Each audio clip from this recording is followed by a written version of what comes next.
is Virgil. I'm in IT. I have no experience with options trading. I've seen it in movies, people doing it. Yeah, it's get your foot wet, I guess. Learning how to trade options, how the financial world market works. The education, the company, the people.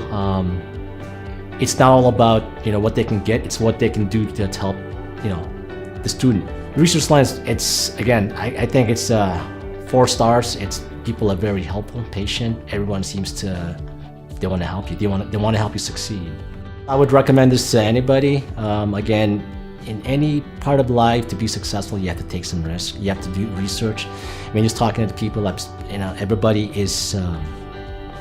They're believers. There's no doubt that this is the truth. This is the real deal. Yeah, I guess for us, our part, we just have to put a lot of some effort to it to be successful. But the support here again, and everybody, the educators, the trainers, the support, they're out there to make you succeed.